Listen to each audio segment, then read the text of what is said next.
Nothing screams the 90s more than a Tom Clancy or a John Grisham adaptation. And tonight we have what could be the best of the lot.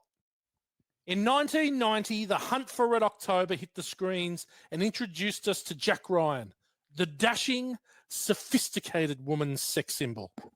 It also introduced us to a Russian submarine captain with a thick Scottish brogue that somehow doesn't take you out of the movie. Directed by a born-to-watch hero, John McTiernan, he brings big screen suspense and action to a movie that could easily become a claustrophobic bore-a-thon. An incredible cast that, no matter whether they are top-billed or not, is firing on all cylinders.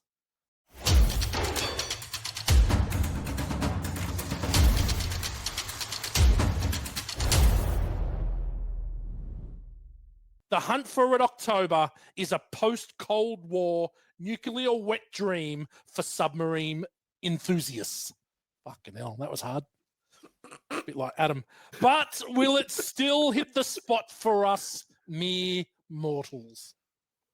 Joining me on the hunt is the G-Man. Hi. Hi. Well, Whitey, that was very, very passionate. I really liked your intensity, and then you brought it back down, and here's the G-Man. Yeah. Well, that's what I do. It's very good. Very good. I'd like to bring people up and then ease them into you. That was great. I'm excited now. Oh, good. I'm excited for the hunt. Well, you should be excited because we've got a defector in the midst tonight with us, someone from across the Dutch. He puts the trans in Trans-Tasman. Our good mate, Strangles. He's back again. Hello, mate. How you going, boys? You all good? Pretty good. Good to have you on, mate. I'm as hard as a submarine. That's all I can say. Did I say a defect or erect? I don't know. I heard erect, but anyway. Okay, well, I'm sure you do. You usually do. Mate, it's great to have you. It's been a little while. I think maybe you haven't seen a club with such intense dance vibes maybe in the last episode you were on. Oh, indeed it was. Yes, that was Cocktail. Yes. That was Cocktail. It was me and Wilbur and you. Yep. Oh, is Intense Dance Vibes? I wasn't on that. I thought Intense Dance Vibes was Rock and Roller. No, that was Awkward Dance Moves, wasn't it? That's Awkward Dance Moves. But no, Kelly Lynch, one of the worst line reads in the history of cinema. Oh, that's right. That all three of us picked up on, which is unusual for anyone on this podcast to all of us pick up the same things. But looking forward to having a bit of Austro-New Zealand flavour on the podcast tonight. It'll be good. He's Australian. So it's not often. It's not often like here on the Gold Coast. It usually goes the other way. Usually the Kiwis are rushing over here to be on the Gold Coast. It's not often that we give one back. No, he's a trendsetter. He's a trendsetter. Yeah, goes against the grain. Yeah, I'm actually a New Zealand citizen now as well. Yeah, well the moustache gives that away. Yeah. The dirty New Zealand mo. Yeah. Yep. Having some mulls and fleets down on the water. I don't know what that was. Cooking some eggs and all the stuff. We are Born to Watch, the movie podcast where we don't take the movie or ourselves too seriously, unless, of course, it's the Snorbs Report, which sadly won't be tonight for Damo. Has the week off. Great night to have it off, though. Very good. It's a dead set sausage fest. It's a sausage fest. Is there one girl? Is it Jack Ryan's wife? Is that Jack Ryan's wife? I think there's another. I think it's the girl. Maybe a secretary. Yeah, there's it. Yeah, there's an uncredited, I think, or the secretary. That's it. Yeah. There's only two. Well, if she was named the girl, then I guess there's not going to be many others. Definite sausage fest on the submarine. Yeah, but might have been able to do the side dick report though. There would have had to have been some side dick from someone in this movie. Sean Connery's got a big submarine. Operates a big sub. I was trying to. Very big. I've done my Spadger work now. I've got my. Yes, I've got that degree, and I'm going for my masters. But I thought I could bring some of that Spadger expert tonight, but it's too difficult. There was a woman and a little girl, and that wasn't going to work. Yeah. So well, they sold Jack Ryan's missus that she would have a small part in this because she'd have a much bigger part in the next movie. Yeah, then she got brushed. She got brushed for Anne Archer. Yeah. Lack of spadger. Now I've got to say, Adam, what did you do your thesis on for your Spadger report? Well, what you had to do is you had to do like a multicultural look around the world. So I had to go to various countries and look at various Spadgers. And I can tell you, between the different races, they have their minute differences. I don't want to get into too much depth because I want to really bring it out with a proper movie at some stage. Okay, so he wants to come with the thunder. He does want to come with the thunder. Did Lisa Stansfield sing the song "Being Around the World" and I can't find my Spadger? I think that was Lisa Stansfield. That was one of her great hits of the 80s. No, it wasn't in the curriculum. For you, mate. It could be World of Spadge. Minute difference around the globe. World of Spadge. Inner and outer labia. World of Spadge. Can you find the man in the little rowboat? One of my mates did the thesis on the man in the little rowboat. That was a really good read, by the way. So. Oh yeah, well yes, he's hard to find. He's still missing in my world. Declared MIA. Where's Wally? Is that his name? Gentlemen, overs and unders. A 1990 film, which is incredible, 35 years old. Interesting one because I'm not sure this is the kind of movie that is like a rewatchable, although I really enjoyed watching this time around. I've been pretty conservative at 12, 35-year-old movie. We'll start with the guest. Strangles, where do you sit? Overs and unders 12. Do you remember seeing it? No idea. But I reckon it would have been with my mate Steve because he had like 1,000 movies on DVD. So I reckon it was with him. But I've seen it 3 times, and today was my 3rd time. Okay, 3 times. Wow. Thanks, Damo. Numbers. Thanks, Damo. Appreciate that. G-Man, what about you? Where do you sit in the overs and unders? I think you're going to be under as well. Well, the agreeer guys here, because I'm about 2 or 3 times. I don't think until I watched this a few nights ago that I've seen it in full. I never saw it at the movies. I remember it came out. I was like, oh, that looks good. And I just never got around to it. Yeah.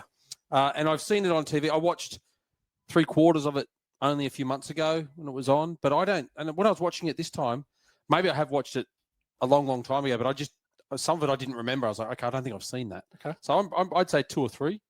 Fair enough. Wow. Well, I'm overs, surprisingly.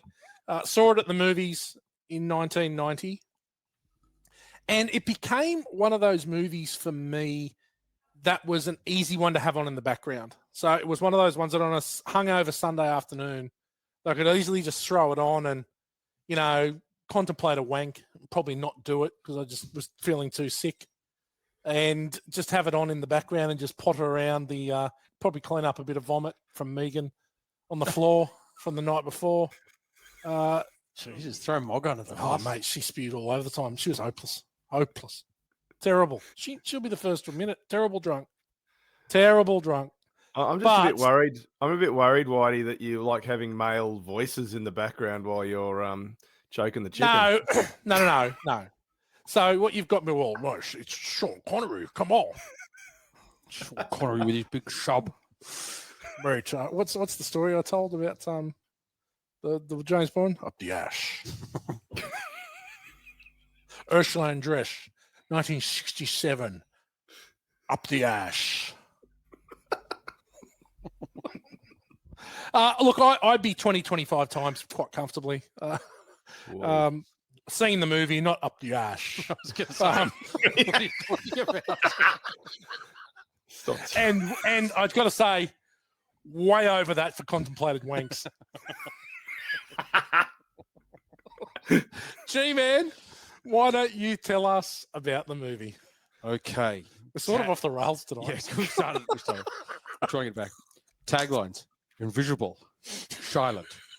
Stolen.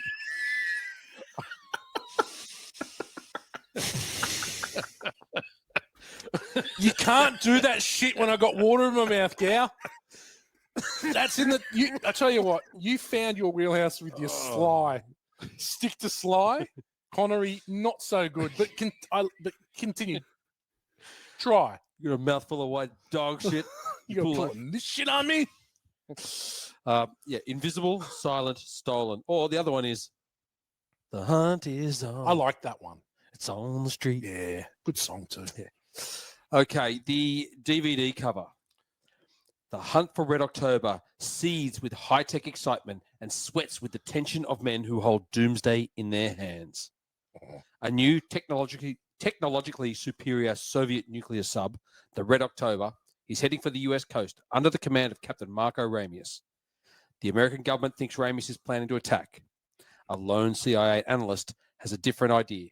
He thinks Ramius is planning to defect, but he has only a few hours to find him and prove it, because the entire Russian naval and air commands are trying to find him too. The hunt is on. I like it. I like it to the point. Yep. Succinct. That tells the story. Any synopsis that has the word seethe in it? Yeah. Or seething and sweating. Sweating. Seething. Not often used together. Sweating with the tension of men. That's what it said. I've seen a few movies like that. Okay. I don't know where to go from there, but I'll tell you what we're going to do. Let's watch the trailer and see whether it is better than Gow's synopsis. Who knows? Let's go. I reckon we're gonna hear the real Sean Connery synopsis. The most brilliant commander in the Soviet Navy. Ramey has trained most of their officer corps. He's nearly a legend in the submarine community. The most deadly submarine ever built. This thing could park a couple of hundred warheads off Washington. Nobody'd know a thing about it until it was all over. Once more, we play our dangerous game with our old adversaries, the American Navy. Do you reckon they could have said any more of the cast at the end there? No, they punched through it, didn't they? Yeah. James Earl Jones gets a bit of high billing for a small role. Well, he's Darth Vader, mate. Yeah, no, that's not me, but he gets a high billing there. He's above Sam Neill. Well, you know, it's like Sean Connery, Alec Baldwin, James Earl Jones, Sam Neill, Stellan Skarsgård. I was going to say they didn't get Stellan. John Smith, Philip Walwend. Like they just keep on fucking going. There is a big. It's a good cast. It's cast. Courtney B. Vance. Yeah. Scott Glenn. Mate, good cast. What do you think of the trailer, Strangles? Yeah, it was okay. I think it showed a little bit too much. They didn't have to show him killing the dude or hitting the dude and all that. But yeah, it was pretty good. It was short and sweet. Yeah, I like it. Get you in the mood. I think you know what you're in for there. You're in for a thriller. Absolutely. I love a Cold War thriller. Yeah. I really like this kind of movie. And this is what I like because there's not a huge amount of violence in it. It's more about the subtext of what's going on and they're chasing and you know, it's not like they're blowing a lot of things up. It's about the hunt. That's right. There you go. Critical thinking. IMDb rates The Hunt for Red October 7.5 out of 10. Certified fresh, 88% on the tomato meter, 88% popcorn meter, and a 0% on the cryometer. Yeah, no crying. No crying. Really? No crying in this movie. Not even when he buys the teddy bear for his little girl on the way home? I've got a question about the teddy bear. And we'll get to it. Couple of reviews. Which one, G? Good or bad? Bad. Bad. You're a bad boy. Bad boy for love. Bad boy for love. No, I'd like to get the bad out of the way. Okay. That's what I say to Megan. Let's get the bad out of the way. Let me just go to bed. The good sleep. Bad. Peter Travers of Rolling Stone. Peter Travers? Peter Travers. God, you got penis on the mind today, yeah. It's the submarine thing, isn't it? All right. Do you reckon yours look more like the Dallas or the Red October? Oh, hard to tell. Let's suffice to say that Dan's looks like neither. Otherwise, it'd just keep going around in circles. Bad review. Peter Travers, Rolling Stone. Though Hunt shows fitful signs of life, it lacks the drama of Das Boot, the technical dazzle of the abyss, and the old-fashioned brio of run silent, run deep. I reckon that's a harsh review. I don't know what brio means, so Yeah, I don't get either. out on that. So Brio. What does it mean? don't know. Adam, you're pretty smart. What does How's it brio mean? spelt? B-R-I-O. I've no idea. This guy just sounds like a wanker. So move on. Yeah, Peter Travis. Well, he's Rolling Stone. Yeah, idiots. Ben Funk Torres. Ben Funk Torres from Rolling Ben Stone Funk magazine. Torres from Rolling Stone magazine.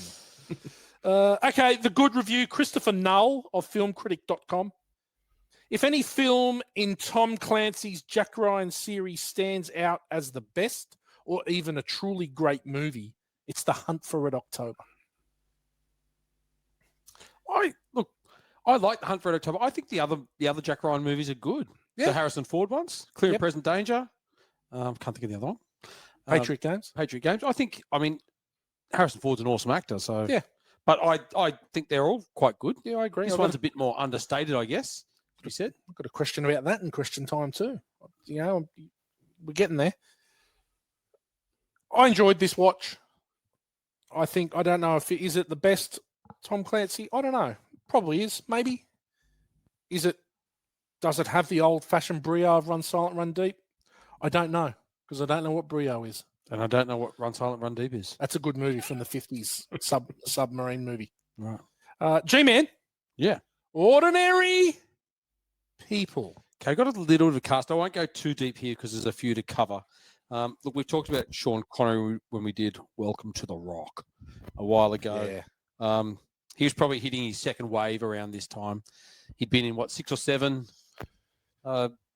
Yeah, the late 80s. 007 movies. I reckon from Untouchables. Highlander. Yeah. Untouchables. Well, Untouchables when he got his Academy Award. Yeah. Untouchables through the mid-90s. Presidio. He's massive. Hunt for October, First Night, Entrapment. Yeah, that's his career renaissance. Yeah. I never could truly believe that he root Catherine Zeta-Jones. No. Couldn't get on board with that. But she was really good at dodging the X-rays. Oh, yeah. She did. The lasers. Yeah. Pretty good. Big Bang Theory, too. The Big Bang Theory. But yeah, look, very good in this movie. He's obviously the elder statesman here, carries it very well, I think. Do you think Sean Connery's is he an actor? I like him. Adam, across the ditch. Sean Connery, yes, he's an icon. Yes, he's James Bond. Yes, he has extreme gravitas. Is he a good actor? Yeah, I think so. Yeah, I loved him in the James Bonds as well, and The Rock and all the other ones you spoke. Yeah, I love him. I think he's great.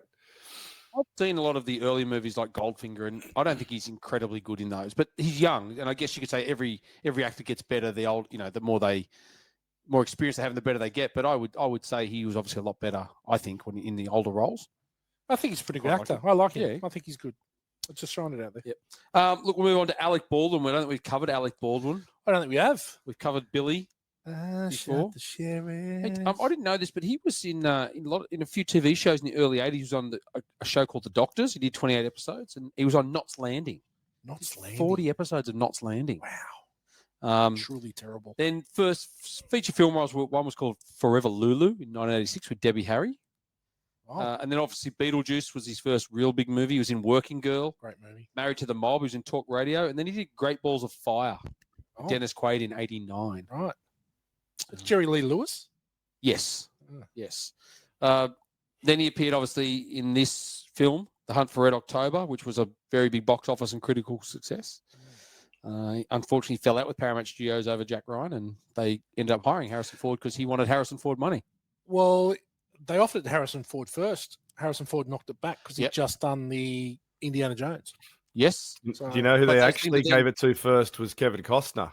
They offered it to him, but he was doing Dancing with Wolves. Thank fuck he was not in it. Shumani Tutanka Owachi. Yeah, rest in peace.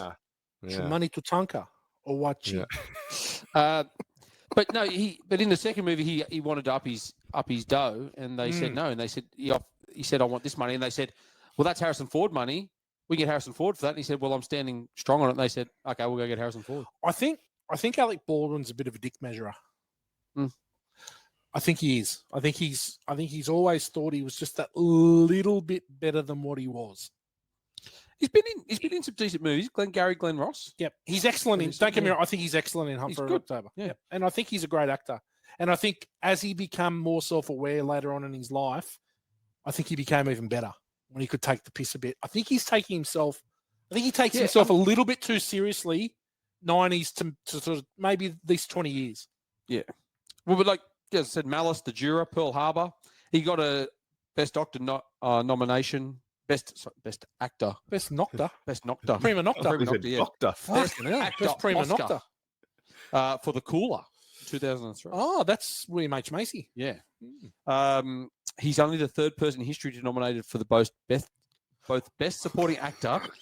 I might be having a stroke. He's having another stroke. This is not good. You might be allergic to Born to Watch. I need a re-up on the beers. We need to get the sponsors back. I might have something in there if you need something. I may do. You need a hit. What do you need? No, I'm good. He's only the third person in history to be nominated for both a Best Supporting Actor for The Cooler and Worst Supporting Actor for the Razzies for The Cat in the Hat in the same year. Oh, God. But after that, The Departed, 2006. He's good in The Departed. Concussion, 2015, but he's also in 30 Rock for He's 140 episodes. He's awesome. excellent in 30 Rock. And that's what you're saying, that's when he's taking the piss a bit more. That's a funny show. Yeah. 30 Rock's a funny show. He's very good at the Donald Trump impression. He is very good at the Donald Trump impression. Yeah. But yeah, a couple of sliding doors. He was considered by Tim Burton and Warner Brothers for the role of Batman or Bruce Wayne in 1989, which went to Michael Keaton. I can see him as a Batman. Yeah. And obviously the Harrison Ford, Jack Ryan, Patriot Games, and he turned down the lead role in The Fugitive as well. Wow. Yeah, he's had a bit of parallel with Harrison Ford. And if Morg was here, he would say I want a hard target search. Every hen house, outhouse, dick house, and mud house. Move on. Let's talk about Scott Glenn. Now, we've talked about him before. Scott Glenn. He's awesome. He's a great character actor. He was in one of his earliest movies was Apocalypse Now. He played Colby. He's a young man. He's got to be 89 or 90 now. I think he's born in 1936. He's very wiry, sinewy. Yeah. Still acting. Still out there Strong. doing stuff. But yeah. Silverado in 85. The Hunt for Red October, obviously. The Silence of the Lambs. Yeah, Crawford. Adcox in Backdraft. Yeah. Which, 1 Degree of Kurt Russell. 1 Degree of Kurt Russell rings the bell. Courage Under Fire, Absolute Power. He's in the Jason Bourne movies. He's Ezra Kramer. A really good character actor, Scott Glenn. Yeah. Like just understated, really good. You know you're going to get a great performance from him every time. Yeah. He's really good. Like him a lot. No, he's really good. He was considered to play both roles of Conor McLeod or Victor Kurgan in The Highlander. Wow. Which you can get. And he was also considered for the role of Mr. Joshua in Lethal Weapon. Oh, Lethal Weapon. Yeah. I can see that. Yeah. Could see him doing that. He's understated. You can see him doing a good bad guy. Definitely. Sam Neill, we've talked about him before. I won't go too much. He's had a very, very storied career. This is probably when he's hitting his mark. The Piano was around this time. Jurassic Park was 93. And, of course, Sirens. Oh, mate, what a lucky bastard. I watched some of that the other week. It was on maybe about 2 months ago. I just happened to flick across it, and it was on, and there was Elle Macpherson's boobs were out. It was a full-on Storms report. Kate Fisher. I'd never seen the whole thing. It was on TV. Same thing I saw on TV, and I was like, whoa. Well, you don't need to see the whole thing. All the best parts of it are on some other sort of websites if you want to go deep diving. But yeah. Spadger action. Definite Spadger action. And apart from that, some other notable names. We had Joss Ackland, who we saw in there, which he's from Lethal Weapon 2. Arjun Rudd. Diplomatic immunity. Yeah. He was also one of your Cryometer movies, Whitey. He was the voice of the Black Rabbit in Watership Down. Oh, gal, don't bring me down. Watership Down. What's it on the cryometer? 170%. I haven't watched Watership Down. I have not watched Watership Down since I was about 8. And it's still, it evokes something visceral inside me. If I hear Bright Eyes, I'm fucked. Really? Yep. I've never seen it. Mate, okay, maybe we just need to watch it. Maybe one afternoon we watch Watership Down and let's see. Is it going to be like when we watched Evil Dead with Morgs? And Morgs like, oh, don't watch it, it's so scary, so scary. No. And we watched it and I was like, that was one of the gayest things I've ever been involved in, that. Morgs, no, we're not hiring that. Oh, no, we're not watching that. You're 19, mate. It's fake. But yeah, anyway, as we mentioned earlier, James Earl Jones has a small role. Stellan Skarsgård from Good Will Hunting and Armistead, isn't he? Courtney B. Vance. Yeah, he's great. I like Courtney B. Vance. The old Jeffrey Jones. Ed Rooney. Okay, so Jeffrey Jones has been cancelled. Yes. Obviously, and we apologise for doing a movie with a pedophile in it. But I think he's treated appropriately. He lost a leg. He's wearing a fake beard. And that's what he deserves. Move on from Jeffrey Jones. Another notable name in here, Tim Curry. Yeah, he's just a sweet transvestite. I really like Tim Curry as an actor. Very good. I think he's got incredible range to play, obviously, Frankenfurter, but he's also played some fairly serious roles. He's very good in Clue, the movie Clue, which is great, which is based on the Cluedo board game. Comedy, very funny. Yeah. Thoughts on Tim Curry, Adam? Yeah, you're a big musicals guy. You love your musicals. And I know you're a huge fan of Rocky Horror Picture Show. Fuck. I don't even remember who Tim Curry was in the fucking movie. He's a doctor. The doctor. He didn't have much of a part, did he? No, he was didn't. there for about 2 seconds. He's actually my Oh no, I won't say it now. Okay, cool. All right. Good input. On fire. Yeah, so that's it. That's it for our cast. Yeah, good. It's a very deep cast. And I think that all of them are pretty good. There's no one that sort of stands out. You know, you forgot the assassin, the saboteur, who was the hitman in The Bodyguard. Yes. Yeah. Not a great One of shot. Adam's favourite. Oh, we're not a fan, are we? Look, he just doesn't like Kevin Costner at all. And Whitney Houston. Fucking terrible. Worst chemistry in the history of movies. Terrible. Jim, any Oscar buzz or box office and all that kind of dribble? Yeah, look, I'll give you the box office. Domestically, 120.7 million. Internationally, 79.8 for a worldwide of $200.5 million. That's big money in 1990. Yep. Budget of 30 million, which was a big budget. An opening weekend, it did 17 million. Okay. So opened in 1,800 odd theatres, 12 weeks average run, which is 3 months back that was then. back in the days when you could go and see a movie. It's been out for 3 months. They were good days. But in some news for 1990 movies that'll warm Strangles' heart here, Dances with Wolves won everything. Best picture, best director, best screenplay, best score, best sound. This guy. Best actor went to Jeremy Irons for Reverse the Fortune and Kathy Bates for Misery. Oh, what a good movie. We've done Misery. We've done Misery. And best supporting actor was Joe Pesci for Goodfellas, which we've done, and Whoopi Goldberg for Ghost, which we've done. Yeah, but we've done quite a few 1990s. Yeah, this was nominated for Best Sound and Best Film Editing, but actually won Best Effects and Sound Effects Editing for Cecilia Hall and George Waters II. Do you know that there is no shot with any of the submarines that's filmed underwater? It's all filmed in a tank with mist. Yeah. There is no water. It's fucking incredible. I think the movie looks great. Yeah. It holds up really well. Holds up. You know, I read a review that said that the special effects were terrible. I'm like, I can't say they're terrible. I think they hold up. It's 1990, but still, I think it looks really good. It doesn't. It's not outrageous. It's not Avatar, but it looks really good. Yeah. Anyway, but look, of all the top, however many movies we got here, we've done them all. Ghost, we talked about $517 million. Home Alone in number 2 at 476. Pretty Woman 432.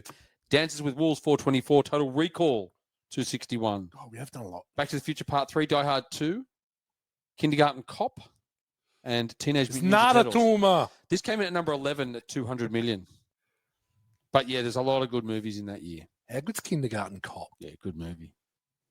So it's that I love that meme nowadays when it's that kid going, boys have a penis and girls have a vagina. And it's a meme. It's so fucking funny. See, if a 6-year-old kid knows the rules, move on.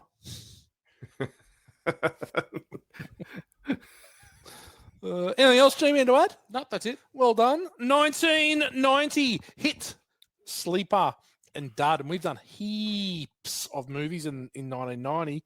Our guest, DJ Strangles, has got the hit. What do you got, mate? Well, I took a long Dances time. with Wolves. No, it's definitely not Dances with Wolves.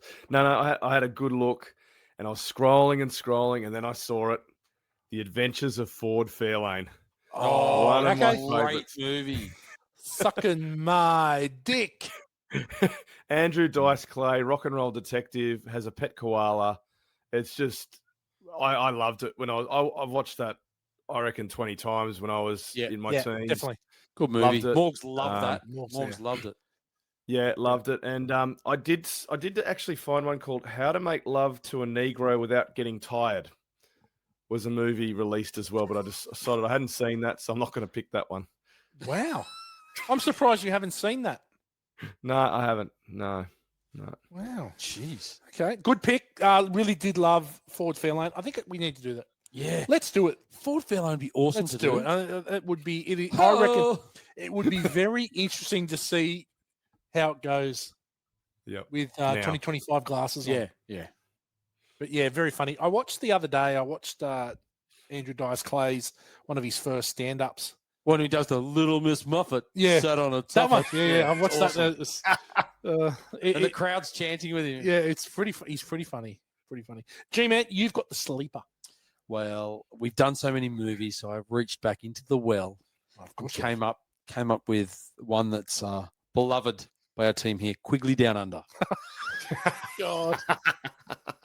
1 degree of Quigley. 1 degree of Quigley. Tom Selleck, Laura San Giacomo, Crazy Cora, Alan Rickman, Tony Bonner from Skippy. Ooh. Ben Mendelsohn as O'Flynn, Billy Zappa, Ollie Hall was in there. Remember, he's an old rugby player. Ollie Hall. Oh yeah, Ollie Hall. Yeah, Played for Manly. I think played for Gordon. Barry's brother. Yep. Danny Baldwin. Baldwin was in there. Daniel the bad Baldwin. Bad. He was Baldwin he was like Dean War and Adam Gaberna. Yeah. Yeah. He was the Nuffy brother. Shout out to Gooby. I caught Dean War out in a first grade game when I was playing cricket. Off Really? my mate Matthew Nicholson. Yeah, I came on as a sub. Caught him at mid off. Oh, I'm glad Nice. you said that. I was going to say you weren't a first grader. No, I was fourth grade. You had Third grade 4 beers and a hot dog. Had 4 third beers grade and a in hot first. dog like Damo did when he ran on for first grade. It's on the hill. We're short of wingers. Damo had 4 beers and a hot dog. Ran on in first grade. Really? Yeah, Right. off the bench. How'd he go? Well, he went all right. He's a winger. Maybe he had some wheels back then. Gave it a lash.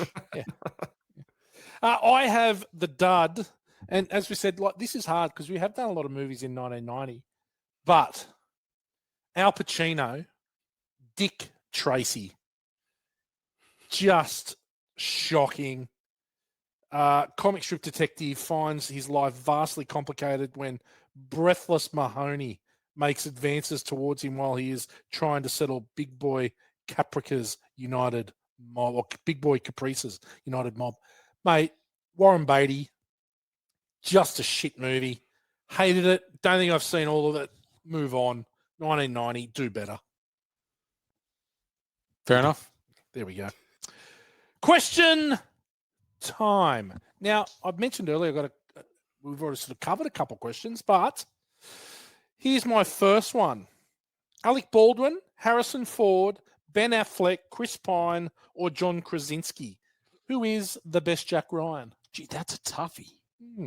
I'm always partial a bit of Harrison Ford as an actor. I think he doesn't make bad movies.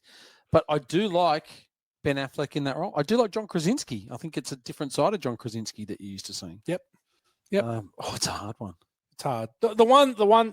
You take Chris Pine out because I don't think that's a very good movie anyway. Shadow Recruit. It's okay. Look. What do you reckon, Strangles? Where do you sit with it? Who's the actor in the series, the TV series? John Krasinski. Yeah, I like him. That's the one I like. Yeah. Well, I think that's the one. He's obviously got the most meat to chew, right? Yeah, he Because does, obviously a TV series. I agree. I think the TV series is great. If you've not watched the Jack Ryan TV series, give it a crack. It's on Prime. It's really, really good. But I actually think, because I think that Hunt for Red October could be the best Jack Ryan movie. So I'm partial to Baldwin, but I do love Harrison Ford. So you know what? I'm going to call it a dead heat. All of them. All of them are pretty good. Way to sit on the fence. Yeah, exactly. That's what I do. Okay, so then where does this movie sit in the Jack Ryan series? Because we've got Red October, Patriot Games, Clear and Present Danger, Sum of All Fears, Shadow Recruit, and Jack Ryan TV. I haven't seen Jack Ryan TV. Yeah, you should. Yeah, you would love it. Watch it. You would love it because you're a Krasinski guy. Yeah, I like from The Krasinski. Office. Yeah, you're all over that. Yeah. Strangles, what do you think? Well, after this watch, I think Hunt for the Red October, just because it's the most clearest in my mind now, and I really loved watching it. But I do love the TV series as well. Yeah. Yeah. Yep. I think it's for me. I think it's really Clear and Present Danger is excellent, really, really good. It is. But I think it's just shaded by Hunt for Red October for me. But the TV series is great. Yeah. Report back. Watch that, yeah. When you watch it. I think you'll enjoy it. I liked Clear and Present Danger. It's a great movie. And Patriot Games actually. So Patriot Games is really dark. Sean Bean is great in it. Patriot Games is super dark compared to Red October and Clear and Present Danger, but very good. Anyone? This is one for you, Adam. I think, but I'm going to throw it out. Has anyone had any dreams of being a seaman or submariner? Big no. sub dreams. No. No. Have you ever been on a sub? Yeah. I've been on one in a harbour, like in Sydney. And wow. I know those ones were big, but geez, man, like there's no room, man. You got to be got to have a special. Man, I'm not fitting anywhere, anywhere at all. Yeah.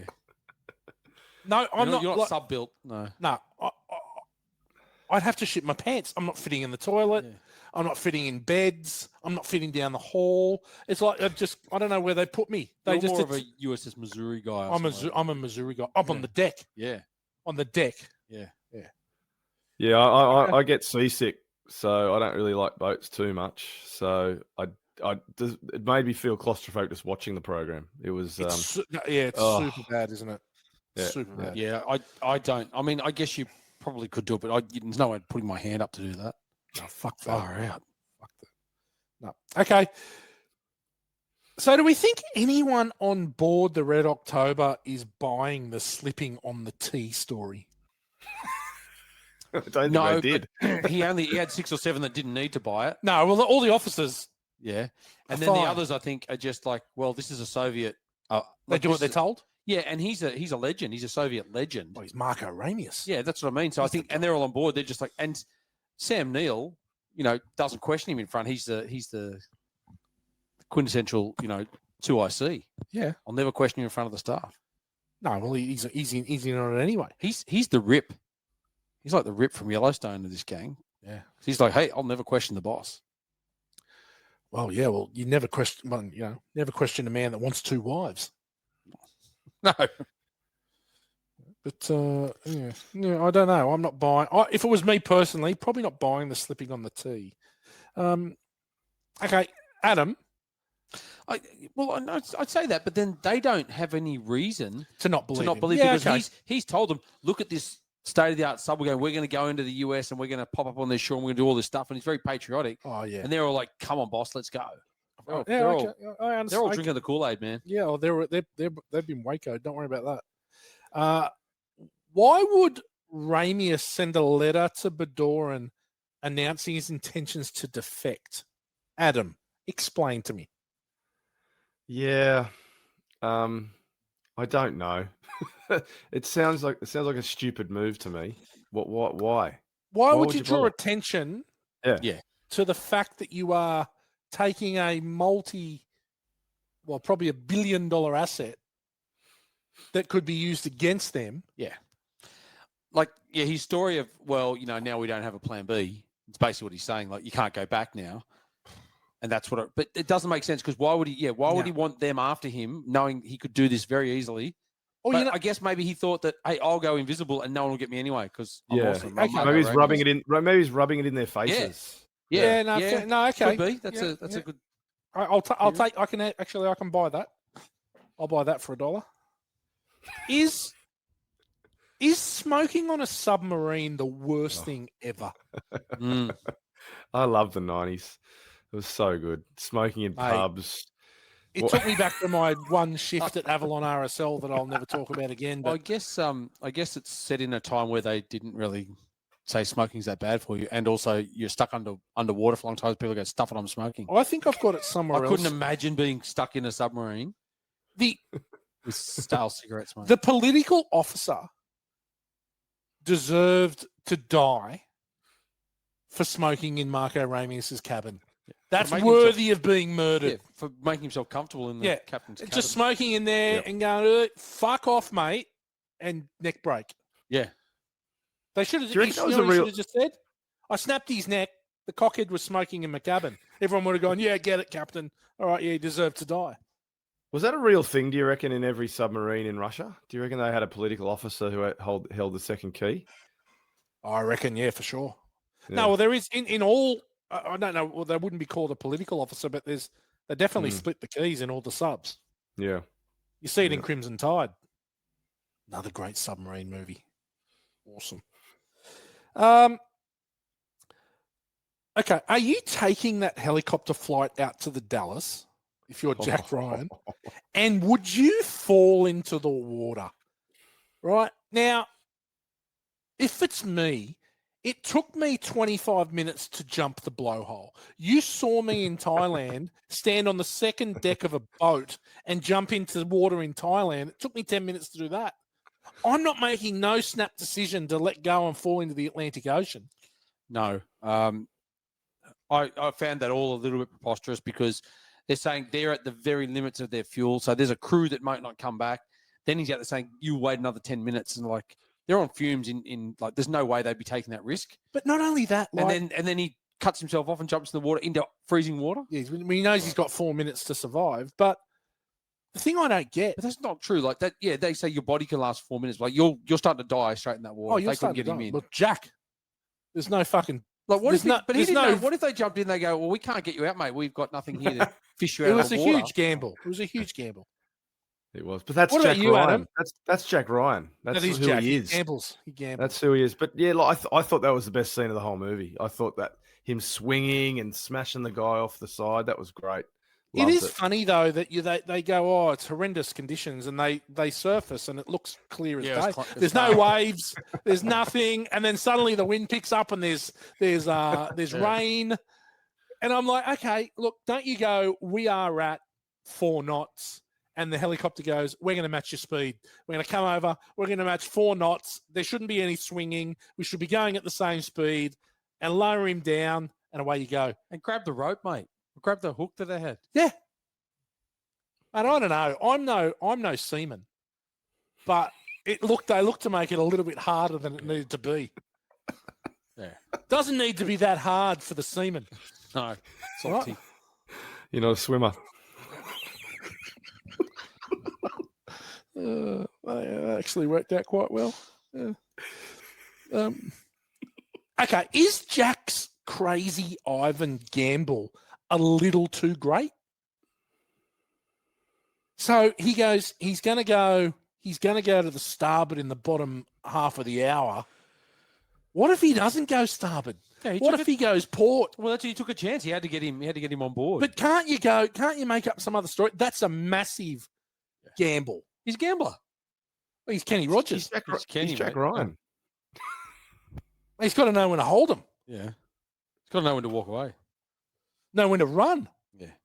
No, look, it's a big chance, but he took it. He won. He saved 2 countries. He's a hero. He's a hero. Last question. Do you think Jack paid for that business class seat for the bear to sit on for the ride home? No, the government did. The government paid, definitely. Because the bear looks pretty comfortable, like sitting in that business class seat. Fairly certain. I reckon that'd be a pretty popular flight, business class. The bear's going up into the overhead. He's going up into the overhead. He's going up in the overhead. You're not keeping your seat there. Unless it would just happen to be a spare seat. But why would you put that there? It's movie magic. Yeah. Anyway, I'm pretty sure the bear that his lisping daughter's got is a koala. He's bought him like a brown bear. Allegedly the same bear from Die Hard. Oh, really? Allegedly. Oh, yeah. G-Man, bringing the heat. Yep. Wow. Just throw that little one out there for you. Well done. Born to watch only fans. Now, we've got a voicemail that we'll get to, but this is a very good time in the podcast if you love what we do to share to someone, at least one person. They're going to throw out at the mercy of the watchers and F-wits tonight. Everyone just send an episode to one person. And you know what that would do? I'm not very good at maths, but if everyone shared it with one person, that would double our listeners. I'm going to send mine to you. Yeah, don't do that. Send it. You may want to be careful about who you send F1 to. Yeah, you may not want to send it to your kids. To be some editing. No, but please, guys, we love your support. Send us a message on Born to Watch on any of the social platforms, Instagram, MySpace, Facebook, TikTok, all of them. And YouTube, we're on YouTube as well if you want to see our faces. But we really love your support. We just love a little bit more and make us feel like we're loved because that's what we're here for. Morgs is here for the lick-outs. And the freight. And the freight. Morgs is here for the freight and the lick-outs, of which he gets neither. So it's well worth of it, Dan. Now, we do have a voicemail here from an old mate. Listen in and see what we think. G'day, fellas, choppers.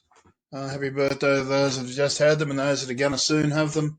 Welcome to the dark side where your prostate will be your worst fucking friend and the government will send you a little bowel cancer check kit every couple of years to remind you that you're old. Jerry Maguire, Glenn Fry, little cameo there, Whitey. Found it. And you guys questioned horses on the soundtrack and asked why they wouldn't have just paid Daryl Braithwaite a little bit of coin for the original version. What they did was they used the original version that Ricky Lee Jones did instead of the original version by Daryl Braithwaite. Huh? Anyway, last week Jaws was great. Jaws ruined my childhood. Watched that fucking movie. Never enjoyed a holiday on the coast or the salt water again. To this day, my motto is sharks don't eat people on dry land. Question for Dan, after his wife suffered all the jump scares, was there a chat in the car on the way home about him loving and being a surfer, especially in the week you guys did that? A poor bugger off Sydney was killed by a shark while surfing. To me, it's like when I was married, there was no way she let me ride a motorbike because I had kids and responsibilities. I ride a motorbike these days, love it because not married anymore. And I've got lots of mates who say, oh, yeah, I love riding motorbikes, wish I could ride a motorbike, but she won't let me. I'm just curious as to how that equates with surfing and sharks. Still love what you do, fellas. Keep it up. Choppers, bringing the heat. Let's unpack that. One. Is Ricky Lee Jones the chick that was on Australian Idol? Chinless fat ass.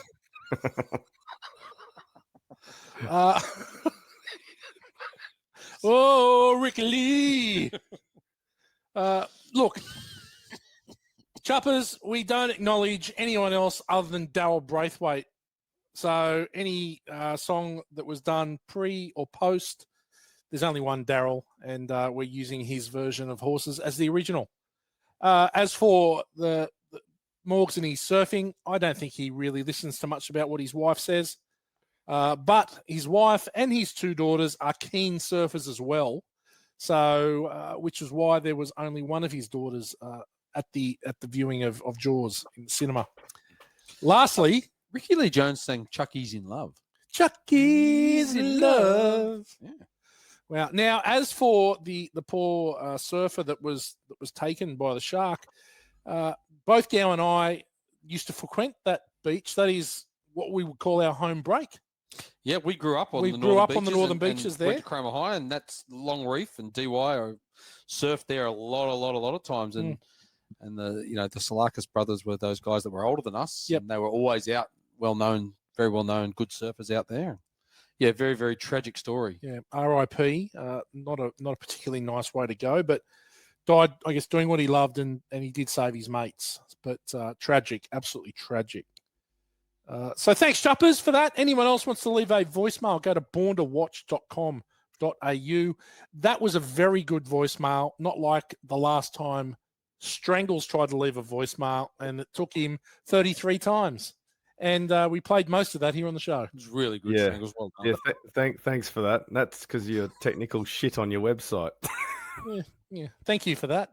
The good, the bad, and the ugly. Some people say it's the key segment for the podcast. Others say it's not. We're going to start with someone who's probably a little impartial. Strangles, what do you have for good? So I had the overall acting. I thought the overall acting was on point. Really enjoyed it. And Sean Connery shining, I reckon. I loved the killing of the political officer. I just thought he was a dick straight away, and I'd forgotten that he got killed. And I just thought it was great. He smashed his head and snapped his neck. I thought it was a great kill early on as well, early doors. I didn't know about Jeffrey Jones, so I did have Ed Rooney being in the film, but we'll leave that one there. Okay. What am I saying?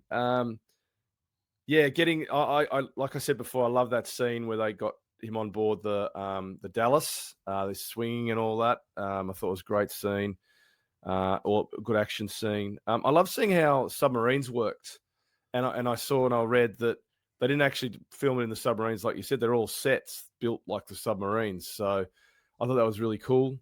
I like the levity when Jack Ryan was in the plane and that guy was having a laugh with him. And he's in all the turbulence and that when he was first of all going to He's eating the Snickers. Yeah, and he's eating the Snickers. Do you want some? I thought that brought a little bit of levity to the show. But yeah, that's pretty much it. Yep. Okay, cool. G-Man.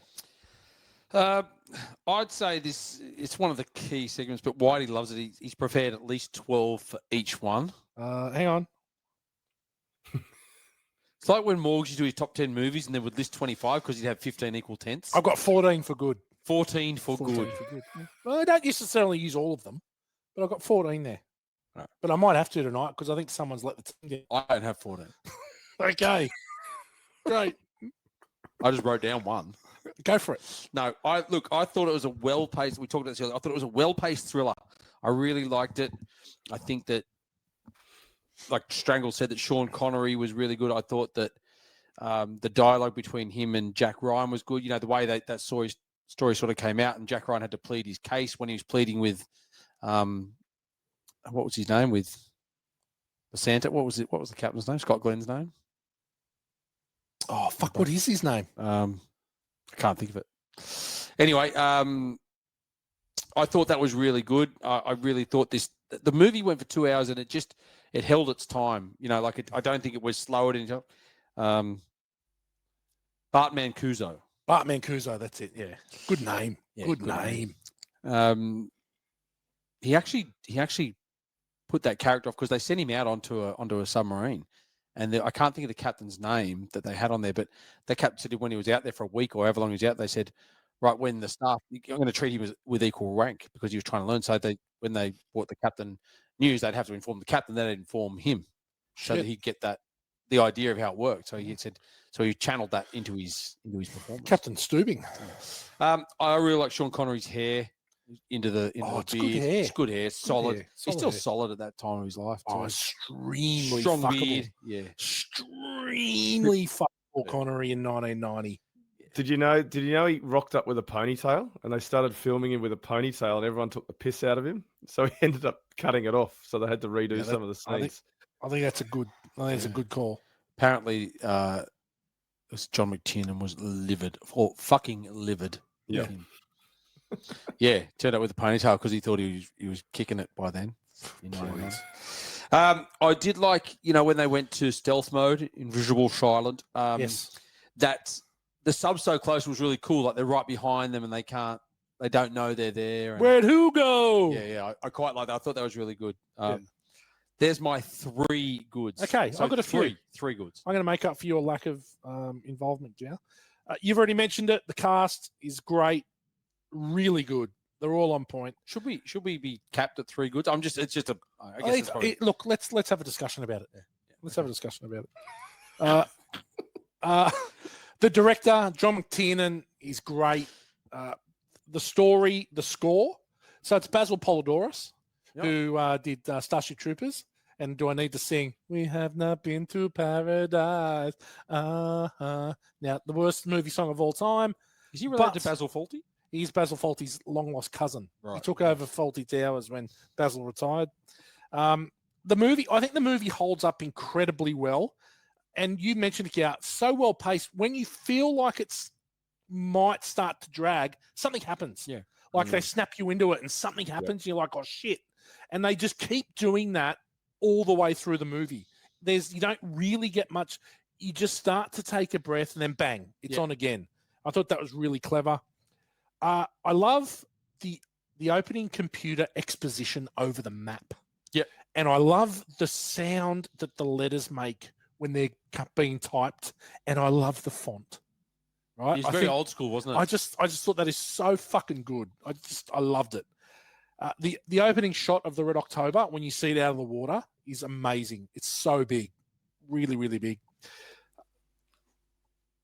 Obviously, I remember when I first saw it and they were talking in Russian, and Sean Connery was talking in sort of Rushish, which is like between Russian and Scottish. And I thought that was a really cool way to transition into the English by going in on the tight shot on the mouth of the political officer and then coming out and he's talking English. Really clever. And never done like that before, I think, or ever again. Before or ever again like that. I think that's really clever. Do you want to know a little bit about that? Yeah. Oh, you go. You go. Oh, I was going to say that they finished on the word Armageddon, which is the same in Russian and English. And that was part of that as well. Yeah. Yeah. Sorry, I stole yours, Joe. Yeah. Oh, you're dead. Yeah, we're going to talk about this in the post-production. There's a lot of discussions in a little bit of discussion about who comes up with these things. Yeah. I always take a little breath just in case Gow's got something to say. So, it's just remember that for next time, Adam. Okay? No, I had that in my listeners, but it's really, actually think it's really good. No, it was because they switch on the word, but they go in and out. I watched it and thought, I wonder how they're going to change this. Yeah, it's really well done. I couldn't remember it, and I was like, oh, that was really well done. Really well done. Really liked it. The practical effects. So what you said, Adam, they're on sets. It looks like they're in everything looks so fucking real, but they've used practical effects for the underwater stuff in the tank with the mist, and we've said that. I also love the breach, of the Dallas and the explosion at the end. That's all done. They've done that. It's just so well done. It's excellent. It was like a whale. It was so cool. So cool. Really good. Engage the drive. So when Ramius goes, engage the Caterpillar drive, and then Sam Neill goes, engage the Caterpillar drive, and then the other guy goes, engage the Caterpillar drive, and then they start singing the Russian national anthem. It's so fucking good. It is so fucking good. The first White House briefing, when the general questions Jack Ryan about why he thinks this way about Ramius, he goes, "Well, I've met Marco Ramius. Have you met Marco Ramius?" And you just see James Earl Jones just put his hand on Jack's arm. It's just like, calm the farm, mate. Yeah, I thought that was really cool. And then, as such, the first Red October meeting after they kills the doctor, he then tells them that that he sent a letter to Bedoran, and they are just in panic. I thought that was really good there. That was a really cool part. The first meeting with diplomatic immunity between the American ambassador and the chief of staff and him, and he's like, and he knows, the American knows. Oh, they both know what's going on. And it's just like, oh, can we help you in any way? Is there anything we can do to help you? I just thought that's so fucking cool. Which then happens at the end of the movie when he goes, "You've lost another sub." Yeah, that was funny. Thought that was really cool. And he was going for the jelly beans. Yep. That's because Ronald Reagan liked the jelly beans. Oh, really? Yeah. A bit of Reaganomics. I like that. I thought, and I was a bit like Jack Ryan in that way. I'm thinking, how are they going to get him off? How are they going to get him off the boat, right? And I thought it was really cool. The fake reactor leak, you initially think that it's the saboteur. They're being the saboteur struck again. Yep. I thought that was really, really cool. And then it's like, then you can tell as he's going, well, he's leading the doctor to make the decision about, well, we can't stay on board. We have to evacuate the sub. So it's actually the doctor making the decision for everyone to get out. And I thought that was really well done. And he goes, we've got to get out. Then Sean Connery shows, yeah, right, let's go. Yeah, you're right. Yeah, you're right. Like, Let's go. Okay. Okay. Thought that was really cool. And then he told all the staff that we're going to go back down and we'll sink the boat. And take that's it. And I say, and then when he goes, I'm going to go down and scuttle the ship. The movie goes to another level after that. For that last sort of 20 minutes, it was really cool. It's funny because all those guys thinking he's a hero, and then they would have got back and found out that he's defected. Yeah, exactly. Charging the torpedo when he goes head on with the torpedo. Oh yeah. Stellan Skarsgård. I thought that was really cool. And I've already mentioned it, the breach of the Dallas and the explosion. They're my goods. All 14. That's all 14, and I've done all 14 you just because. You didn't have to mention them all, but you just feel the need to. Because you pissed me off, Gow. You pissed me off. Right. Now, bad. G-Man, what do you got for bad? You must have a huge list of bad. Yeah, I've got one huge list of bad. Look, it's actually funny that you say the singing because I like the scene, but the thing of it was like they've got these people right behind them. Yeah. And then he lets them sing. He goes, let them sing. And I was like, that's stupid. And I know, I guess we maybe covered it before when he's like, I'm on this, thing that can't be found now.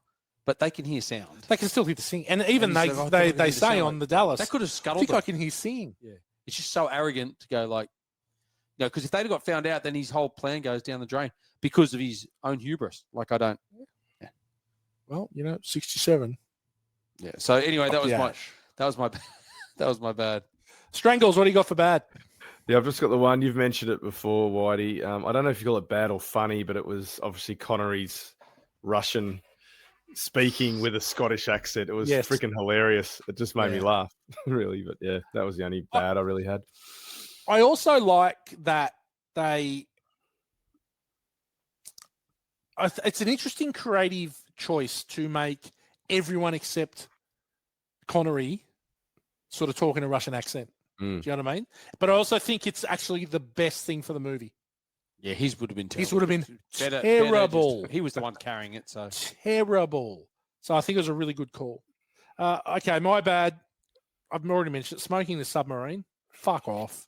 The Crazy Ivan gamble is a stretch.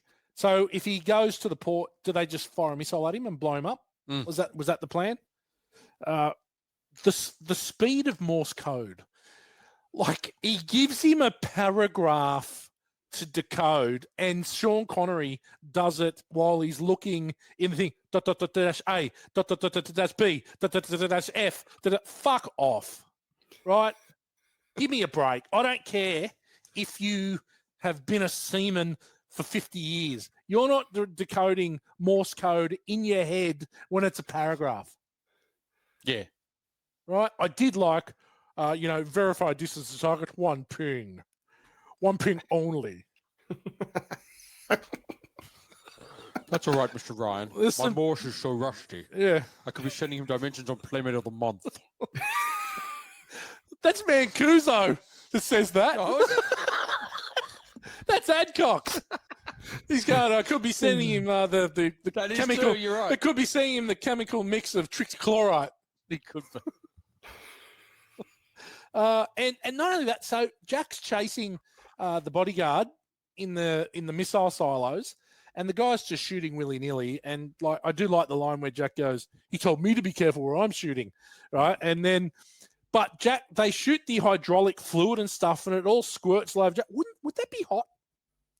Would he have gotten burnt? Yeah, no, the shooting inside a sub, it's not great, especially when they're saying he gets covered in some chemical thing all over his face, and he's just like, oh yeah, maybe it's hydraulic fluid and it's not hot, but I don't know. Yeah, I don't know.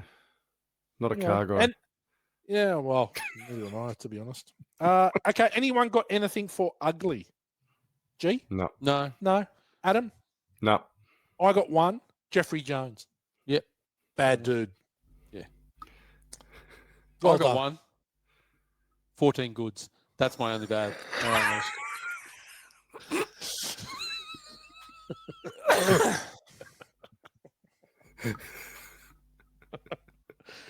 Fuck off, stroke. I might be banned for the next episode. Different strokes, it takes. Different strokes. Okay, quick fire. Say hello to my little friend, Golden Ticket. Anything pop culture in this one? Adam, any thoughts? No, not really. Yeah, it's a hard say one. The name Red October. I mean, everyone knows what that is. That's really it. Yeah, I'm going to go with a no. Pig face lickouts for the biggest dick character. This one, I think this is easy. But the political officer. Political officer. No, I think the Doctor was a bit of a wanker. Really? Yeah, he was so annoying. Yeah, But he he's thought he just- knew everything. He was a Dudley Do-Right. He was trying to do the right He's thing. just a sweet transvestite from transsexual Transylvania. Likes it both ways. Yeah. Okay. All right. Well, okay. You know what? I'm overruling you, Adam, because I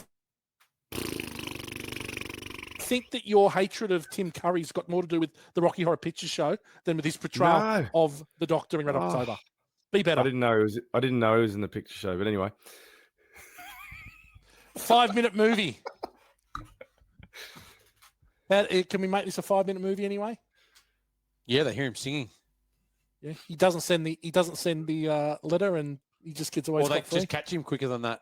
Yeah. They get the letter and catch They him. don't believe the slip story. Yeah. Well, no, I don't think so, because none of the staff would ever question a captain on the boat, especially when the 2IC was backing him up. They'd be off to the brig. Soviet, remember? Yep. Okay. Olivia Newton-John, Steven Seagal, bad athletic prowess. There wasn't really anything in this, No. to be honest. So that's a no. Only Jack Ryan's inability to get onto the sub. This is a really good segment, this one. Aliens Robot Century. Do we need any extra scenes a la the Robot Centuries in Aliens Director's Cut? Anyone? No. No. 2 minutes. 2 hours, 9 minutes. Yeah. It was. Yeah. It's plenty. Yeah, and it steams along. Yep. Keeps you interested. Oh, it does. It's full flank speed, yeah. It's flank speed. 5 degree down bubble. The Brad Pitt person you would most like to lie down with. Now, after last week, Brad Pitt winning the Brad Pitt Award. Yeah. Do we have anyone now? There's only one female in the whole movie. It's either her or it's, I reckon, Sean Connery. Adam, who are you going? Yeah, Jack no, Ryan's wife, young Alec please. Baldwin. Yeah, He's going all right. we going Jack's missus, Gates McFadden. Yes, please. She's also in Star Trek, the Next Generation. She's a good sort, Gates McFadden. She really is. And she was actually an American with playing an English accent, which is weird. Why'd they make his missus English? I don't know. Morgs alike, lookalikes. Now, in overall, the cast is pretty attractive, so we're going to struggle to really find a Morgs alike. Because there was no one ugly as fuck like Morgs in this cast. Was it? What about the engineer in the Red October? Yeah, he's got a bit of a rough head. Yeah. He's Morgsy. He's a bit Morgsy. Yeah, okay, we'll go with that. The engineer. He's got a bit of a Morgs head. Yeah. Well done, gentlemen. Listen to this. G-Man, this is where you shine. Well, I've said them all, and then Strangles has taken them all out. Are you okay tonight? Yeah, no, there's something wrong. Do you know my nickname was Tangles at school? It actually was. Was? There you go. Yes. See, There we you go go. back a long way. You We knew. go It's back like a baby's 4 arm Strangles. holding an apple. Yeah, it was. David dude gets the old rush of blood. All right, well, Strangles, you got anything to listen to this? Yeah, look, I noticed there was toilet paper hanging in the sonar room. There was actually a roll of toilet paper on the side of the wall. So I looked it up, and it was an easy way for the sonar guys to erase the grease pencil marks they made on the sonar display screens. Oh, There you okay. go. There you go. Wow. Yeah. I thought that in case they were in the heat of battle, they could shit at their seat. When they were shitting themselves. They just a little hole that went straight outside the sub. When you've got a thermonuclear warhead coming at you, Yeah. you might need a quick run. Yeah, made a quick shit. What about after release of the novel? Some members of Congress contacted the CIA demanding to know why the Russians had invented a Caterpillar drive before the US Navy did. It never existed. Yeah. That's how good the story was. Look, I do have one. Movie. I did have a couple. We just said the film, but Sure. When the movie was first released in 1991, came out with red tape. Yeah, the VHS was a VHS It tape, was red. It's Red really cool. tape. Yeah. Oh, thank you. Another one, just quickly. We talked about no women in the movie. There was only Gates McFadden and Louise Boris as the wife and daughter. Yeah. There was a flight attendant that Whitey said earlier, only credited female speaking role. Yeah. There was an uncredited female engineer speaking in the background at Skip Tyler's dry dock. Okay. He was dry doctor, right? Yeah, and then another non-speaking flight attendant appears at the end. But apart from that, that's it. 4 women in the movie. If what are you saying to a flight attendant if they're coming to you saying, "Oh, you should have sleep"? Oh, no, I don't really sleep. Well, you should have a sleep. Fuck off. Thanks for that. Do you reckon in today's woke Give me a world? glass of wine. Do you think in today's woke world you'd have, a woman captain and a couple more? There's only one black, seaman. You'd have more black seamen, I reckon. Some Asians. It's very whitewashed, this movie. Yeah. But in saying that, like Russia, I think that Russia in general at that time was very absolutely white. And then there is only the one. You do only see the one. Courtney B. Vance is the only black seaman. So interesting. So Navy recruiters set up booths in the cinemas, in the lobbies, a bit like they did with Top Gun, trying to get people to become seamen. It didn't quite work as well as what it did for Top Gun, because who wants to spend 6 months at a time in a steel tube under the water? Not me. Okay, the scene where Jack Ryan is lowered onto the USS Dallas was filmed in the parking lot of the Mole Pier at Long Beach Naval Station on a beautiful sunny day. So there you go, Adam. Your favourite part of the movie was completely movie magic. Beautiful. That's how good, mate. That's how good these people are, right? That's how good it is. That's so amazing. McTiernan is. Oh, McTiernan, what a guy. Well done, gentlemen. Quotables. Anyone got anything for quotables? There wasn't a lot of really good quotes. A couple of Jack Ryan's ones, like, should have written a memo. Yeah, I've got next time Jack write a memo. Thought that was good. The one I did like was, what's his plan? His plan? Russians don't take a dump, son, without a plan. Yeah. He's good too, that guy. Yeah, he's a very good character actor. Captain, he's good. Yeah. And then it's Niles from The Nanny. Is his offsider? Is it? It's who? Yeah, it's Niles that's from The Fred Nanny. Thompson's the Admiral. Yeah. It's Niles from The Nanny. You might want to consider cutting him some slack. Did you see his ring? I love it how the captain goes, did you see his ring? Marine's fucking 78, blah, blah, blah.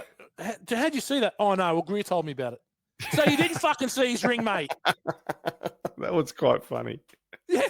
So you didn't see his fucking ring. Jim Greer told you about him. Fuck. Captain sitting and get away. I love Jim Greer at the end there when he blows up the thing. I was never here. Yeah. When he detonates the torpedo. That definitely hit the hull. Yes. And I was never here. Flashing his badge. Like, what do you think his badge says? Darth Vader? Don't fuck with me or I'm going to force choke you to death.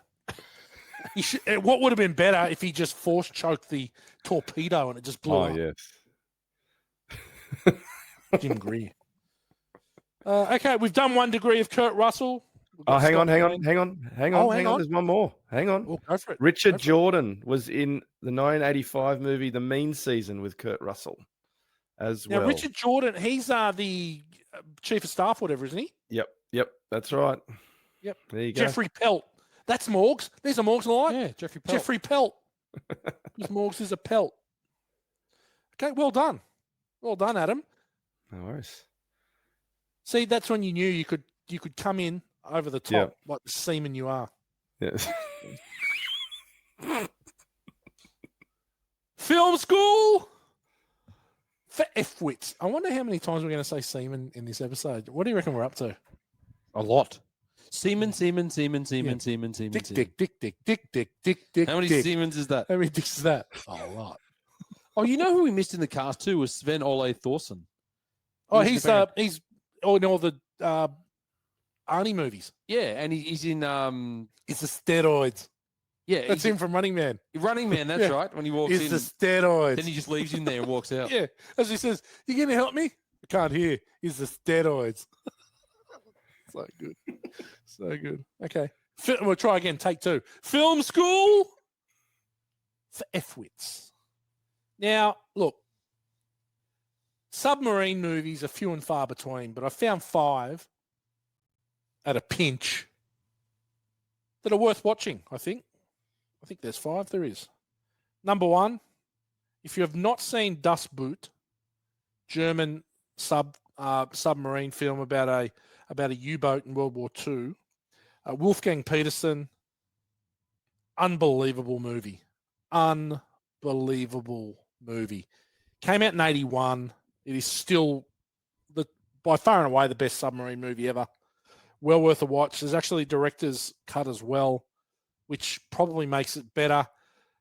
It's well worth watching. You would notice quite a few faces that have become quite well-known actors. Jürgen Prochnow in it. It's a great movie. Das Boot, well worth a watch. If you've not seen it, get onto it. It's great. Number 2, 1995's Crimson Tide. Tony Scott, Gene Hackman, Denzel Washington. Excellent movie about about hierarchy on the sub. It's That's amazing.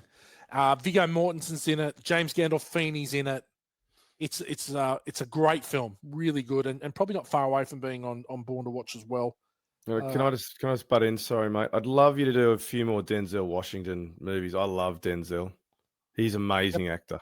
He's amazing. Yeah, we can't Remember the Titans? That's it. I reckon that's it. No, did you do the one with the police one? Did you do that one? What's that? No, we haven't done Training Day yet. Oh, Training Day. I watched that the other day. How good. Such a good movie. On Fire. Man on Fire is right up there for me for Denzel. Yep. Really good. But he is good. I like him a lot. Yeah. Yeah, we'll do some on the your Equalizer. request. We haven't done the Equalizer, have we? No, the Equalizer's good. Equalizer's good. Kick some ass. Number 3. Now we're going old school here. Actually, the next 2 are from the 50s. 1954. And I actually watched about 3/4 of this not long ago, just as a bit of reminiscing. 20,000 Leagues Under the Sea. The adaptation of Jules Verne's novel, Captain Nemo, obviously. The Nautilus is the submarine. For its time, incredible. Like, really well done. Worth a watch. The first real sub movie ever made, and very interesting underwater photography. It's good. I really enjoyed it more than what I thought I would. From a film from 1954, and then we go into 1958's Run Silent, Run Deep, starring Clark Gable, Burt Lancaster. World War II again. It's about obsession and trust, and the fine line between command and revenge. Very, very good movie. Again, practical, excellent, worth a watch if you like those old school war movies. Now, this one, it's probably not an awesome movie, but can't go past a sub movie without the year 2000's U571. Now, this is because it's got one of Adam Strang's favorite musicians in it, John Bon Jovi. Matthew McConaughey, Bill Paxton. Yeah, Billy Paxton. Billy Paxton's in it, dies early. Really good. It's about the they have to switch boats. They go into their submarine becomes very badly damaged, and they go onto the German sub. It's really good. It's good fun, but it's more of a popcorn Hollywood sort of movie, sub movie. But again, extremely claustrophobic. David Keith, not Keith David, not Keith David. David Keith. Yeah. Parkman from Major League 2. And is he from An Officer and a Gentleman? He is. He's the guy that necks himself. Yeah. Poor bastard. She's a bitch, that girl. Absolute bitch. Harvey Keitel. Yeah. Yeah. No, Use 571's pretty good. Good fun. Not as serious as the other, well, 3 of them. Obviously, 20,000 Leagues Under the Sea is not particularly serious. But anyway, that's it. 5 submarine movies. Tell you what, not easy to find. There's No, you've done very well there. Submarine movies are few and far between. They there's K-19, The Widowmaker, which has got Harrison Ford and Liam Neeson in it, but it's a terrible movie. The Widowmaker? K-19, The Widowmaker. Terrible. Kick-Ass credit song. Oh, now, yes, Whitey's up. It is an extremely high bar after last week's stroke-inducing Kick-Ass credit song. If you don't send yourself into a coma with this... Well, I don't think I can because, one, it's not as long. Right. Oh, short and sweet. You have become the Bohemian Rhapsody of the Kick-Ass. And I'll tell you what, I don't hate it. I like to tell a story. You're a storyteller. Yeah, you're a storyteller. And I don't hate it at all, G-Man. But this one's called The Hunt Is On. And it's new wave. It's a bit new wave. I can't wait. Okay. Okay, here we go. All right, here we go. The hunt is on. Ramius the Master, defecting a disaster. The Russian fleet can't be beat. Kill him now, word on the street. The hunt is on for the Red October. His wife is dead and his time is over. The hunt is on, who will survive? He's silent and stealthy, it's the Caterpillar Drive. Dallas is here with Ryan on board. Crazy Ivan to the starboard, he's self-assured. The hunt is on for a ranch in Montana. A couple of wives called Joe and Anna. The hunt is on for the Red October. Ramius the Great, make the Russians bend over. Well done. That's good. I like the tune. Awesome, man. Awesome. Almost rappy. Well, a little bit rappy. A little bit rappy at the start. And I was thinking, do I continue it? And then I had that The Hunt Is On for the Red October come in. And then obviously 2 wives in Montana. Well, he just had to talk. A bit of bigamy. Yeah. Can't go past that. He loves Montana, old Sam Neill. He does. He's digging up fossils in Montana. Create a new genre. Create a new genre. So I'm genre defining, Strangles. Absolutely. Genre defining. Okay, star of the show. We're going to go to our guest, Strangles. Who you got? Yeah, I was going to say the casting agent because the casting was amazing, but I just can't go past Sean Connery. I love him. Even with his Scottish accent, he made Russians look great. So, yeah, I'm going with Sean Connery. Yeah, good call. How good was Sting's song, Russians? Yeah, great song. Great song. Do the Russians love their children too? Yep, excellent. Good rendition. Should have a stupid question, though. My little boy from Oppenheimer's deadly toy. There is no monopoly of common sense from either side of the political fence. We share the same biology, regardless of ideology. What might save us, me and you, is if the Russians love their children too. Oh, good. Well, he's such a nerd lyricist, isn't he? Gow is the lyricist. He's the songbird of his generation, and he's the lyricist of his generation. Now, lovely voice. Born 74, there's only one of me, single-handedly raising the economy. Jesus Christ, Gow. Now, just before we get to your star of the show, Fields of Gold or Russians for Sting? Fields of Gold? Yeah. I always liked the Russian song. Yeah, Russian. Mate, when that came out in the 80s, that was a powerful song. Very powerful, very poignant at the time. Yeah. I like Roxanne better. Really? I like the Police. Yeah, way better than Sting. Yep. Yeah, no, I probably agree with that. G-Man, star of the show. Well, I was going to go with Sean Connery, but Strangles has done it, so I'm going to go with McTiernan. Yeah, good call. I think he does very well. He puts a good cast together here. It's really done well. All the cinematography, everything. Yeah, he'll be it for me. Yeah, good call. I'm going to make it the 3 big ones get it. I like Alec Baldwin. I think we see his charm. We see how good he can be. I think he carries the movie a lot for most of the movie. I like it. I like his performance. The rank bank. Got a bit to go through here. Caterpillar drives. I like it. One-legged sub-designers, which we're going to remove because it should say one-legged pedos. So we'll move on from that. Bigamist Russian naval officers. Crazy Ivans. Saboteurs. Thor's twins. Buckaroos. Oh, yeah. First strike weapons. Seismic anomalies. Anyone got anything else? Armageddon's. Armageddon's is good. It's a little bit sort of a play in it. What about semen somewhere in it? Yeah, semen. That's it. Russian semen. That's it. How did I miss that one? How did I miss that semen? That's it. Strangles right on the money. How did I miss that semen? The money shot.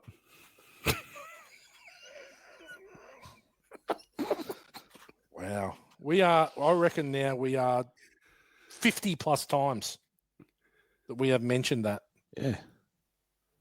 Hang on, I just need to resort this. There we go. I'll come down here and go.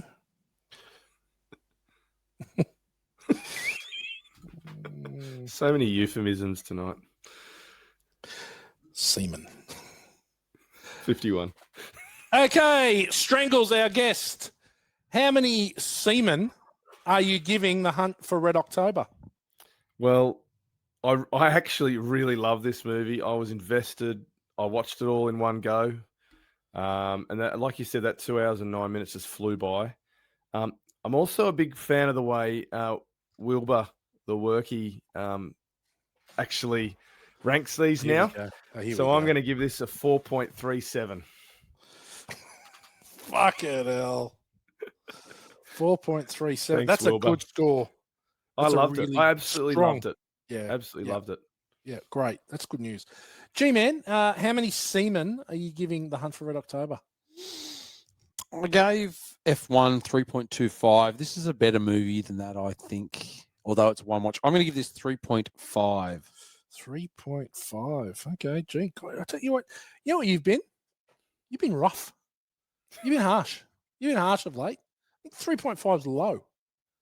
I agree with you, Strangles. I really loved this. I'll definitely watch it again. I think it kept me in the whole time. I didn't find it lagging. I didn't find it boring. I didn't flit out.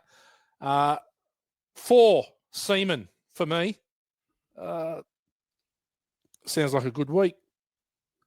G-Man, where does that put The Hunt for Red October in the rank bank? Well, that brings us up to 3.96 semen on the semen meter. Right. Yeah. It's a new one. Hot, frothy semen. I rained down on those villages of Pompeii. Hot, frothy ejaculate. Now I know what the village of Pompeii felt like. And Strangles has done really well here because it's put it in its own category at 3.96. Perfect. Well done. It has edged out. Edged? Like by 0.01, 3.95, Six-Fingered Men. Oh, that's the Princess Bride. And 3.94, Commando, John Wick. And it's right below 4. Oh, there's a heaps at 4. There's Lingus Maximi. That's Gladiator. There's Snatch, A Few Good Men, Groundhog Day, Napoleon Dynamite, Long Kiss Goodnight. Oh, my God, there's heaps at 4. Where's it put it? It puts it at 3.96 at number 75. Okay. Yeah. Cool. Yeah, that's good. That's good. Yeah, it's pretty good. That's where it should be. Yeah, I think it was a good movie. 3.5 is low, though, Gear. Yeah, no, but do you think it should be above some of those movies? If it comes in, is it better than Gladiator, Snatch, A Few Good Men, Groundhog Day, Napoleon Dynamite, The Long Kiss Goodnight? Yeah, it's probably better than a couple of those. Crocodile Dundee, Beverly Hills Cop. These are all at 4. Okay. All right. Well, fair enough. Well done, Strangles. Great job. He came in off the bench. Nailed it. And killed it, as we knew he would. Yeah, thanks, mate. Thanks for coming on. No, thanks for having me, guys. I love doing it. Love the show. So I love being here. So thank you. Well, hopefully we can get you in person when you go on gardening leave, if you ever do. Maybe you'll take a trip over to us slumlords in the Gold Coast and hang out with us. Back to the GC. Yeah. Back to the GC someday. I've still got a house there. Well, big note yourself. Still got a house. He's a fucking global property He's a mogul. manager. He's a mogul. He's a real estate mogul. He's a mogul. He had to come over and check out his investments one day. Strang in Maori actually means mogul. Does it? Yeah. So over there, they call him Mogs. Mogs. Oh, Mogs. Mowgli. Yeah, Mowgli. I'm one of the chiefs of the Iwis. So yeah. Right. Okay. Well, there we go. I'll take your word for it. Okay. Next week we look forward. We're going to a movie that I know that me and Gow and Dan saw in the cinema together. Yeah. Yeah. We're going to it's Minnesota. Is it Minnesota? Yeah. I think it's Minnesota. And it's going to be a lot of fun. Another Coen Brothers film after the success of No Country for Old Men. Marge Gunderson is great. And William H. Macy as the protagonist, antagonist, whatever he is, the loser of the film, is going to be very funny as we do Fargo. Yeah, very, very good movie. Love very, it. Very Love good it. movie. Yeah. We saw this at the Dendy. We did see this at the Dendy, Martin Place. Yep. Dendy. Was a Sunday night. I remember it fondly, and I really enjoyed it, and I've really enjoyed it many times since. Yeah, it's a good movie. It's a good movie. Gentlemen, until next week, people, do your homework. Fargo, you'll enjoy that one. We hope you enjoyed our take on The Hunt for Red October. And homework for this week, be a seaman. G-Man, thank you. See ya. Adam, thank you. Cheers. Bye for now.